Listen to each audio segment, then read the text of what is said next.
नमस्कार दोस्तों, स्वागत है आपका हमारे चैनल टीच मैथ पर। My name is Atul and I am a faculty of math.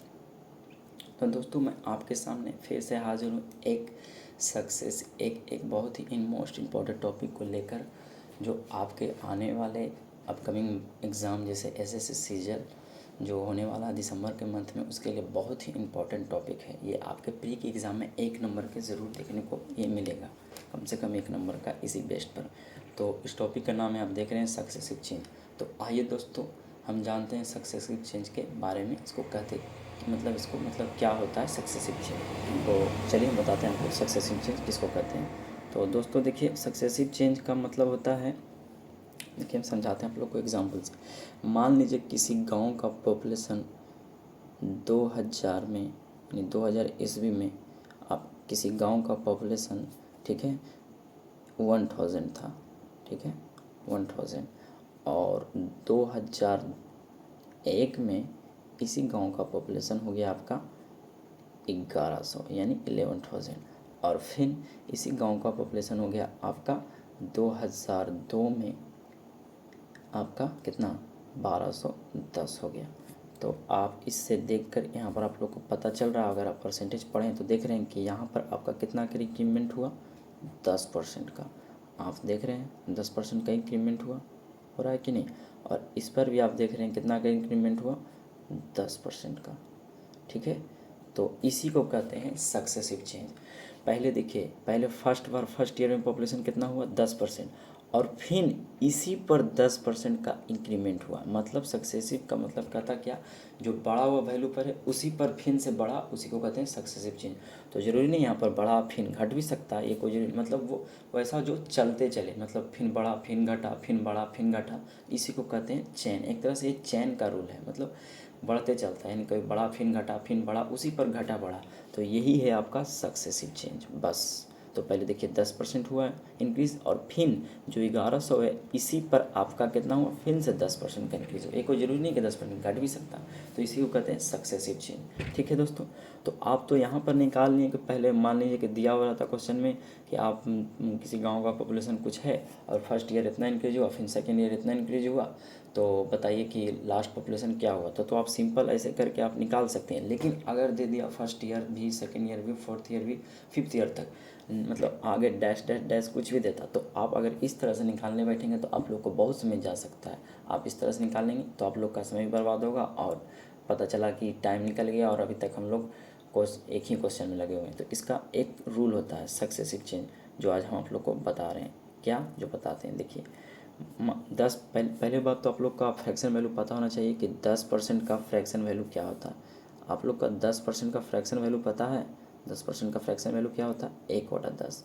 तो 1/10 का मतलब क्या समझते हैं कि 10 पर 1 का इंक्रीज हुआ, यानी अगर बोले कि 10% इंक्रीज हुआ, यानी 10 पर वो वैल्यू क्या हुआ, 1 इंक्रीज हुआ। यानी हम अगर बताएं तो यानी 1 का इंक्रीमेंट हुआ हमारा, यानी जो वैल्यू 10 था वो 10% अगर मोर बोले तो मतलब 10 से वो 11 हो गया। यानी इसको बेस मान कर चलिए और इस पर इंक्रीज़ कर, यानी 10%, यानी 1 बढ़ा, यानी 11 हो गया। बस अगर ये समझ गए तो कुछ नहीं है। अगर यही बोलता 10% डिक्रीज, यानी 10 पर 1 कमा, यानी 10 से 9 हो गया, बस।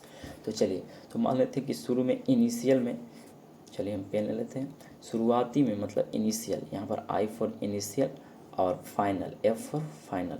शुरुआती में पॉपुलेशन था हमारा 10, और देख रहे हैं 10 से क्या हुआ, 10%, यानी 10 से हमारा क्या पॉपुलेशन हुआ, 11 हो गया। और फिर क्या हुआ, 10 से फिर इंक्रीज हुआ 11, यानी यहाँ पर आप देख रहे हैं फिर नेक्स्ट ईयर फिर 10% क्या हुआ, यानी 10% से फिर 11 हो गया, बस। 10 से फिर क्या हुआ, 11। तो बस कुछ नहीं करना, इसको क्या करना, इसको इससे मल्टीप्लाई कर दीजिए और इसको इससे मल्टीप्लाई कर दीजिए। तो 10 × 10 क्या हुआ, 100, और रेशियो 121, यानी हमारा पॉपुलेशन फर्स्ट बार 100 था, और अब 2 साल में मतलब जो बढ़त हुआ अब कितना हो गया, 121, यानी कितना का इंक्रीज़ हुआ, 21 का। और किस पर, बाई 100 इंटू 100%, निकालना है तो 100 से गुना करिए, यानी 100 कैंसिल, यानी कितना का इंक्रीमेंट हुआ, 21% का। और आप यहाँ पर भी देख सकते हैं कितना का इंक्रीमेंट हुआ, 1000 से कितना हो गया 1210, यानी कितना का इंक्रीमेंट हुआ आप यहाँ पर भी निकाल सकते हैं, यानी 120 का इंक्रीमेंट हुआ। आप देख रहे हैं 1000 से कितना हो गया, 1000 से 1210 हो गया, यानी 120 का इंक्रीमेंट हुआ। और किस पर, सॉरी 120 का नहीं, 210 का इंक्रीमेंट हुआ, 210 का इंक्रीमेंट हुआ 1000 पर बाई इंटू 100। तो आप काटेंगे तो इसका भी कितना आंसर आएगा, 21% ही आएगा, यानी 210 बढ़ा कितना पर 1000 पर, तो 21%। तो आप ऐसे निकालें चाहे ऐसे निकालें, आप समझ गए होंगे आप, ठीक है। तो अब हम आगे चलते हैं। आप ये सोच रहे हो कि आप इसी को वर्टिकली मल्टीप्लाई क्यों किए, तो इसका भी एक रूल है। देखिए ये भी समझा देते हैं आप लोग को। मान लीजिए किसी गांव का पॉपुलेशन, मान लेते हैं किसी गांव का पॉपुलेशन था x, ठीक है, और 10% इंक्रीज हुआ, यानी 100 से 10, यानी 110 हो गया, यानी 110% हो गया आपका। यही ना होता है, 10% इंक्रीज हुआ यानी 100 पर 10 और इंक्रीज हुआ, यानी कितना, टोटल 110% हो गया, ठीक है। और 110%, उसके बाद फिर इसी पर फिर 10% इंक्रीज हुआ, यानी फिर से 110% हो गया। तो क्या, अब इसको हम नेट अगर निकालना चाहें तो क्या, 110 बटा को फ्रैक्शन वैल्यू में निकालेंगे तो क्या 11/10, और इसको भी करेंगे तब 11/10। तो देखिए यहाँ पर मल्टीप्लाई करके आ रहा है 11 × 11, 10 × 10, इसीलिए हम मल्टीप्लाई करते हैं। तो आप समझ गए होंगे वर्टिकली मल्टीप्लाई करने का क्या, ये वर्टिकली मल्टीप्लाई हो रहा ना, क्या रीज़न है। ठीक है दोस्तों, चल गए, समझ गए। अब चलते हैं हम आगे। तो इसको आप एक मेथड मतलब फार्मूला से भी बना सकते हैं। फार्मूला देखिए आपका ये शायद आपको पता भी होगा, फार्मूला में कुछ है नहीं, क्या है, x% plus y% plus x into by 100 by x, जो शुरू बार इंक्रीज हुआ, यानी शुरू कितना में इंक्रीज हुआ था, क्वेश्चन में दिया हुआ था 10%, ठीक है, और प्लस फिर क्या हुआ 10% और प्लस 10 इंटू 10 बाई 100। तो इसको काटेंगे तो क्या 100 से कैंसिल, आइए क्या आएगा 21%। आप इससे भी निकाल सकते हैं, ये जो फार्मूला है आप चाहें तो इसका भी यूज करके आप निकाल सकते हैं। बस एक ही, वो भी करिए चाहे वो करिए, आपको जो इजी लगे आप उससे कर सकते हैं। चलिए हम चलते हैं हम डायरेक्ट क्वेश्चन पर। देखिए यहाँ पर देखिए क्वेश्चन क्या दिया, an number is increase by 10%। तो सीधा पहले आप लिखिए क्या, 10% का सीधा फ्रैक्शन वैल्यू क्या होता है, आप जानते हैं, हम बता भी हैं, 10% का फ्रैक्शन वैल्यू क्या होता है 1/10, ठीक है। तो क्या हुआ, नंबर इंक्रीज हुआ, यानी 10 पर 1 बढ़ा, तो यानी शुरू में मान लेते इनिशियल और फाइनल। शुरू में नंबर था 10, तो अब क्या हो गया हमारा नंबर 11 हो गया ना। उसके बाद फिर क्या हुआ, then the increase number is decrease by 10%। फिर वह नंबर क्या हुआ 10% डिक्रीज, यानी 1/10, 10% का फ्रैक्शन वैल्यू 1/10, यानी 10 पर अभी उस बार क्या हुआ था प्लस हुआ था, इस बार क्या हुआ डिक्रीज, यानी 10 से 1 9, यानी 10 को बेस वैल्यू मान के चलिए, यानी 10 से क्या हुआ 1 कम, यानी 10 से 9 हो गया। तो आप सीधा इसको मल्टीप्लाई करिए इसको वर्टिकली, तो 100 और इंटू 91। तो यहाँ पर आप देख रहे हैं कितना का इंक्रीमेंट हुआ, कितना पॉपुलेशन हमारा थी, प्राइस हमारा क्या हुआ नंबर वो घटा, क्योंकि 100 से 99 हो गया, यानी घटा हमारा। तो कितना घटा, 1 घटा इंटू 100, 100 पर घटा इंटू 100, तो 100 कैंसिल, यानी कितना आंसर आएगा 1% हमारा क्या हुआ डिक्रीज हुआ। आप देख रहे हैं 100 से 99 हो यानी घटा, यानी option number B is the right answer. चलिए अब नेक्स्ट क्वेश्चन में चलते हैं। नेक्स्ट क्वेश्चन देखिए, ये भी बहुत इंपॉर्टेंट क्वेश्चन है। देखिए पहले बोल रहा है क्या, the price of article is first decrease by 25% and the increase by 36%। यानी क्या बोल रहा है, यहाँ पर आपका आर्टिकल का प्राइस पहले 25% डिक्रीज़ हुआ, उसके बाद जो प्राइस जो डिक्रीज़ हुआ उस पर फिर से 36% इंक्रीज़ हुआ। आप चाहें तो इसको 100 मान कर भी बना सकते हैं, कोई बात नहीं, 100 मानिए, पहले डिक्रीज़ करिए 25% यानी 75, फिर उस पर 36% करिए, वैसे भी कर सकते हैं, लेकिन वो आप देखें कि बहुत लंजार हो जाएगा आपके लिए, यानी बहुत डिफ़िकल्ट हो जाएगा, इसीलिए रेशियो मेंटेन। तो सबसे पहले तुरंत तो जल्दी जल्दी आप रेशियो फ्रैक्शन वैल्यू लिखिए। जैसे 25% का फ्रैक्शन वैल्यू क्या होता है 1/4, आप जानते हैं। और 36 का फ्रैक्शन वैल्यू क्या होता है, ये तो आप लोग को परसेंट में ही पढ़े होंगे तो बेसिक ही है, 36/100 यानी 9/25। आप लोग कर लीजिएगा, ये कोई बहुत इजी चीज़ है, तो बच्चे लेवल का ही है, कोई बड़ा चीज़ नहीं है। तो देखिए शुरू में क्या हुआ, अब यहाँ पर हम लिखते हैं। देखिए पहले आर्टिकल का प्राइस इनिशियल हम मान लेते हैं, I for initial, F for final, ठीक है। तो पहले देखिए आर्टिकल क्या हुआ डिक्रीज हुआ 25%, यानी 4 से 1 कम, यानी -1 हुआ, यानी 4 से 1 हुआ, ठीक है। उसके बाद क्या हुआ आर्टिकल, फिर डिक्रीज इंक्रीज हुआ कितना 36%। तो हम क्या बोले, इसको बेस वैल्यू माने, यानी 25 से प्लस, यहाँ पर अगर इंक्रीज बोले तो प्लस, डिक्रीज बोले तो माइनस, यानी 25 से 9 हो गया, यानी 25 और 25 था, 25 से 9, यानी 25 में 9 जोड़ेंगे तो कितना होगा आपका, सॉरी यहाँ पर 4 से 1 कम हुआ, यानी 3 ना हो गया, सॉरी 4 से क्या हुआ, 1 -1 हुआ, यानी डिक्रीज हुआ, तो 4 से 1 कम, यानी 3 हो गया। और ये 25 से 9 हो गया, यानी यहाँ पर देखिए जो 25 लिखे इसको बेस वैल्यू मानिए, सॉरी बेस एकदम, और इस पर 9 इंक्रीज हुआ, दिख रहे हैं आप 9 बटा इसका, तो 9 यानी 25 से 9 यानी कितना हो गया, बोलिए 34, बस और कुछ नहीं करना है। अब इसको आप सिंपल सा पेन चेंज करना चाहते हैं तो कर लें, पेन हम चेंज कर देते हैं थोड़ा, सॉरी आप क्या हम ही चेंज करेंगे, तो पेन देखिए यहाँ पर चेंज करते हैं, इसको करिए, इसको 100 और ये क्या होगा, ये होगा 102, यानी शुरू में प्राइस हमारा रेशियो में आ गया 100 था, अब हो गया 102। और हमारा क्वेश्चन में दिया हुआ है क्या, कि जो हमारा जो ये प्रोसेस करने के बाद एक बार 25% डिक्रीज करने के बाद और एक बार 36% इंक्रीज करने के बाद जो प्राइस बना वो 765 यानी 765 बना। तो बस, तो हमारा ये जो दिया हुआ है वैल्यू, किसका वैल्यू दिया हुआ है, ये वैल्यू हमारा दिया हुआ है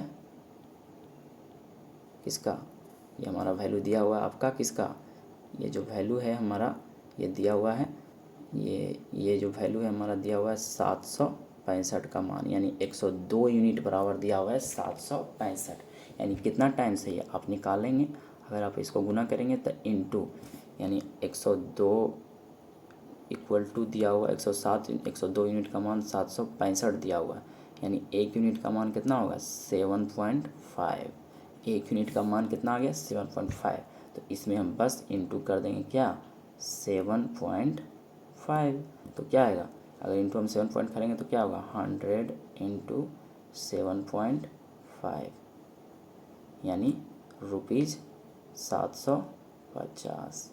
तो हमारा ऑप्शन नंबर क्या आया, B, B is the right answer, B is the right answer, हो गया बस और कुछ नहीं था, B is the right answer. आप इसको देख लीजिए। अब देखिए, अब हम चलते हैं नेक्स्ट क्वेश्चन, आप लोग को समझ में आ गया हो, अब नेक्स्ट क्वेश्चन पर चलते हैं। नेक्स्ट, ये बहुत ही इंपॉर्टेंट क्वेश्चन है, आप चाहें तो इसको आप 100 मानकर भी बना सकते हैं, देखिए 100 मानकर भी आप चाहें तो बना सकते हैं। देखिए क्या बोल रहा है, एक शॉपकीपर है जो अपना आर्टिकल के प्राइस को 20% एवअप करता है, मतलब मार्कअप करता है 20%, या जो प्राइस जो खरीदा उससे 20% मार्कअप। तो हम चाहे तो आप इसको मान भी सकते हैं, जैसे मान लेते हैं लेट CP यानी कॉस्ट प्राइस बी ₹100, ठीक है 100 मान लें, ठीक है। अब देखिए मार्कअप क्या हुआ 20% एबव, 20%, तो मार्कअप क्या होगा, इसका 20% क्या, यानी इसका 20% कितना होगा 20, तो कितना हो गया मार्कअप प्राइस कितना हो गया 120। उसके बाद वह अलाउ किया डिस्काउंट, तो डिस्काउंट किस पर अलाउ होता है मार्क प्राइस पर, तो इस पर अगर हम 20% का डिस्काउंट देंगे तो SP क्या हमारा बनेगा, SP हमारा क्या बनेगा 120 माइनस 120 का 10%, तो इसका क्या होगा 120 माइनस इसका 10% क्या होगा 12, तो 120 में से 12 जाएगा तो क्या बचेगा 108 रुपीज़, मतलब वह हम लोग खरीदे थे 100 रुपया में, आप देख रहे हैं यहाँ पर देखो, मतलब कॉस्ट प्राइस था किसी उस मतलब शॉपकीपर कॉस्ट प्राइस लाया था खरीद कर 100 रुपया में और बेचा कितना में 108 में, यानी कितना का प्रॉफिट हुआ, प्रॉफिट जो हमारा हुआ कितना का, वो हमारा 8 का, तो बाई 100 यानी 8% का टोटल हमारा प्रॉफिट हुआ। तो हमारा ऑप्शन नंबर C। आप इस तरह से बनाइए या रेशियो से भी बना सकते हैं, रेशियो का हम बताए हैं, बस आप लिखिएगा 20% का 1/5 एवं हुआ है तो +1 यानी 5 से 6, और एक हम गोल्डन रूल आप लोग को बताते हैं, बहुत ही इंपॉर्टेंट रूल है वो, बहुत ही इंपॉर्टेंट रूल। देखिए देखिए हम बताते हैं क्या होता है उसका, पहले तो हम यहाँ पर लिखते हैं CP MP और SP, इसमें क्या रिलेशन होता है जो हम बताते हैं। चलिए पेन चेंज कर लेते हैं। देखिए अगर कॉस्ट प्राइस को हम मतलब हम M% से मार्कअप करते हैं, हम यहाँ पर मान लेते हैं कुछ भी कॉस्ट प्राइस को 20% था, तो यहाँ पर हम M% से अगर हम प्लस M% से मार्कअप करते हैं और मार्क प्राइस पर जो हम D% का डिस्काउंट देते हैं, मार्क प्राइस पर डिस्काउंट देंगे तो क्या SP निकलेगा, डिस्काउंट देंगे तो देखिए, तो डिस्काउंट देते हैं मतलब मार्क प्राइस पर हम D% का डिस्काउंट देते हैं तो SP आता है। तो देखिए यहाँ पर भी हमारा सक्सेसिव लगा, क्या हुआ, पहले M% का मार्कअप हुआ और फिर मार्कअप पर ही हमारा D% का डिस्काउंट हुआ, यानी पहले बढ़ा और फिर घटा D% का। तो यहाँ पर भी हम बताए थे ना, जो बढ़ा वैल्यू पर घटे या बढ़े, तो देखिए यहाँ पर पहले बढ़ा और फिर उसी पर घटा, तो यहाँ पर क्या सक्सेसिव का कॉन्सेप्ट हम लगा सकते हैं।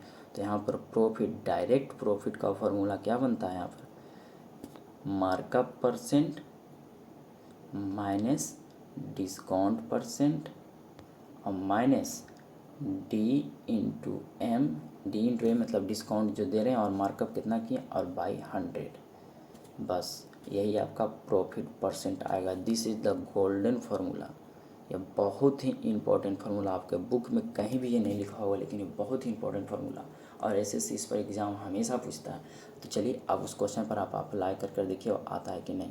तो देखिए आप इस पर अप्लाई कर देखिए। तो हम इसको इरेज कर देते हैं। तो देखिए हम इसको इरेज कर देते हैं, ठीक है दोस्तों।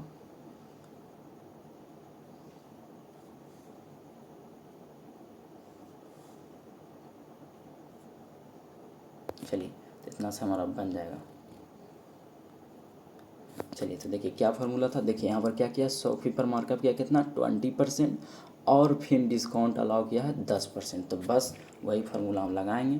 प्रॉफिट का क्या फार्मूला बनेगा हमारा, प्रॉफिट का हमारा फार्मूला बनेगा, क्या हम बताए थे, प्रॉफिट का फार्मूला हमारा क्या बनता है, प्रॉफिट परसेंट क्या बनेगा, markup percent minus discount percent और माइनस D/M/100। बस इसको ध्यान मत दीजिए, ये तो ऊपर ही है, इसको आप इरेज कर सकते हैं। तो मार्कअप, हमारा मार्कअप कितना किया है 20%, तो यहाँ पर हम लिखेंगे 20, ठीक है, और माइनस डिस्काउंट कितना दिया है, आप यहाँ से लिख सकते हैं, सीधा % लिखिए चाहे नहीं सीधा लिखिए, माइनस डिस्काउंट कितना का दिया है 10% का, और उसके बाद जो है D कितना है, डिस्काउंट 10 दिया है और इनटू मार्कअप कितना किया 20%। भाई इसको हम इरेज कर देते हैं, आप लोग को दिक्कत होगा थोड़ा, देखिए हो गया। अब हम पेन ले लेते हैं, तो देखिए बाई 100 यहाँ पर, तो क्या डिस्काउंट कितना का दिया था 10 का और इनटू 20/100।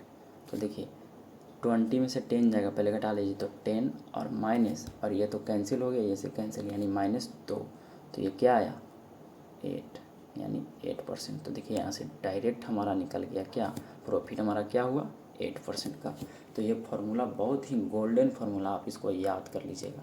जो हम ये फार्मूला लिखे हैं ये बहुत ही गोल्डन फार्मूला है, बहुत ही इम्पोर्टेंट फार्मूला है। देखिए ये जो है बहुत ही इंपॉर्टेंट फार्मूला, ये कब लगता है, जब हम कॉस्ट प्राइस को M% से मार्कअप करते हैं और मार्क प्राइस पर ही हम D% का डिस्काउंट देते हैं। तो प्रॉफिट परसेंट पूछे तो क्या होगा M-D/-M/100, बस इतना ही है, ठीक है दोस्तों। अब आप समझ गए होंगे, बहुत ही इंपॉर्टेंट फार्मूला हम आप लोगों को बताया सक्सेसिव में, सक्सेसिव परसेंट। आप उम्मीद करते हैं कि आप लोग को समझ में आ गया होगा। अब आप लोग के लिए हम होमवर्क दे रहे हैं, आप इसका आंसर आप लोग कमेंट में ज़रूर बताइए, और अगर आप इसका आंसर आप तुरंत कमेंट में बताइए। और अगर आपको कोई भी दिक्कत होता है किसी भी तरह का, तो आप कमेंट में पूछ सकते हैं और इसका आंसर कमेंट बॉक्स में ज़रूर बताइएगा। और मेरे चैनल को आप अगर आपका वीडियो अच्छा लगा हो देखने में, तो आप मेरे चैनल को सब्सक्राइब कर सकते हैं। ठीक है दोस्तों, आज के लिए इतना ही।